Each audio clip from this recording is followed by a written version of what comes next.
this is Phil and Andy from SkiTalk.com, and we have a high-priced, heavyweight Cagematch comparison here. Yep, these are a couple of the skis with commas in the prices, Yes. for sure.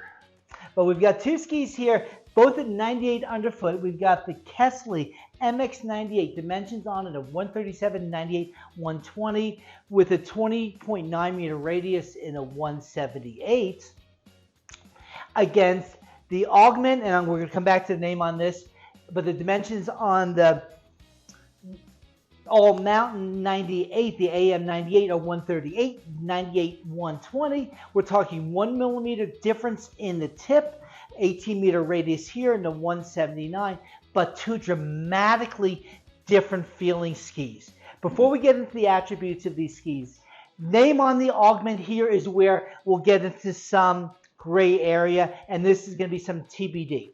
Augment, we've had it in the US for the past couple of years.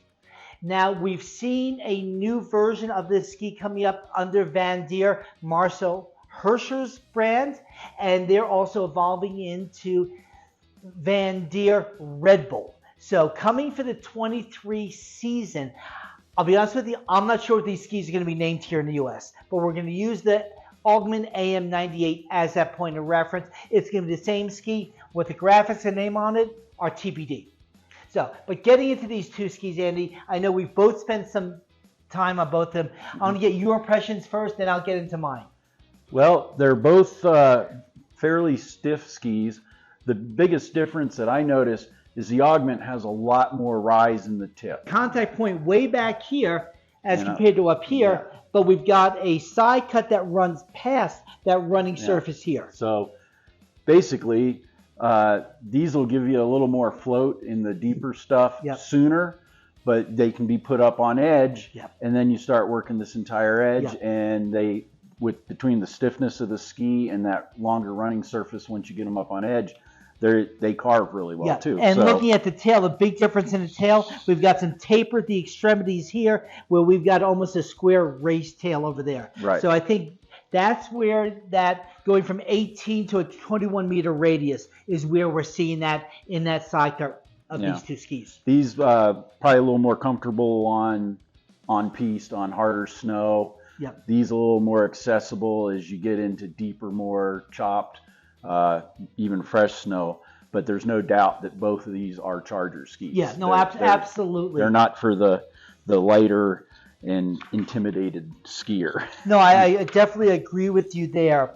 If you're looking for anything that does have a little bit of finesse, that's where I might lean to the Augment on this one here. But as far as the Kästle, that ski there definitely is that full length ski. It runs that full running surface on there. But I know you've spent some time on the AM series too. Yeah, I really like it. That is one of the smoothest riding skis I've been on.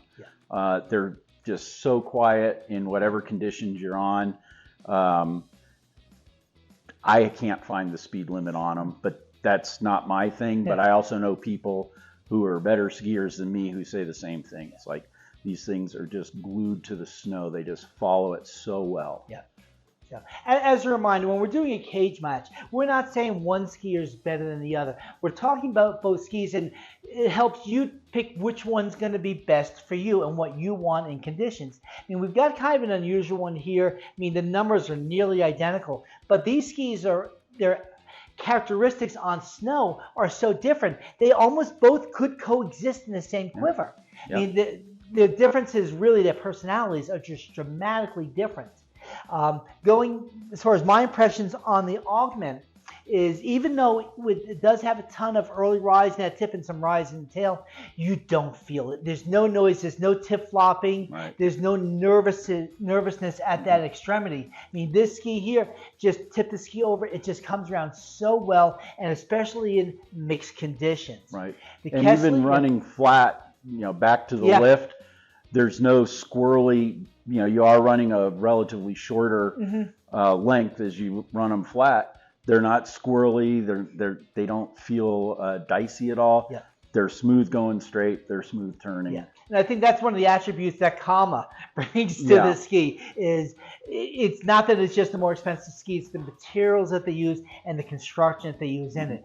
The other thing with this series of skis is that you can choose it in different flexes, a soft, medium, or stiff flex on the ski. This particular one here is actually on the softer side, which soft for them is really a flex that is more comparable to most of the mainstream skis out there than you do get into the stiffer versions. But I think it's a little bit of nitpicking on which one you want, soft or medium, unless you're a bigger guy, you might go to that stiff. And at that point, you're going up to that next size up to 187. And I mean, I'm running 220, and those are stiff. Yeah, yeah. So, and you feel it. And again, the Kästle here, extremely traditional. Minimal early rise. If it's anything, it's a little bit of marketing early rise in it. But you've got a ski here that loves wind buff. And it loves, as far as just big GS turns down the mountains, another ski that you're not going to find a speed limit on. A mammoth ski. Yeah, mammoth, or again, even like Snowmass, a place that you've got a lot of vertical. And I think that ski even at Sun Valley. Sun Valley. Yep, and in the mornings. So, but yeah, that's a really, I mean, that ski will just run with anything. And I hate to use the term race stock when talking recreational skis, but this is that type of feel of a recreational ski in that 98 millimeter range. Very, very smooth, damp, but stuck to the snow. Yeah, and both of these skis, again, they're definitely worth the price of entry. It really depends on what you're looking for in the characteristics of the two skis. You want something maybe a little more soft snow off-piste bias, something that's a little more firmer groomer conditions. So you've got two great options, because in the end, skiing is fun.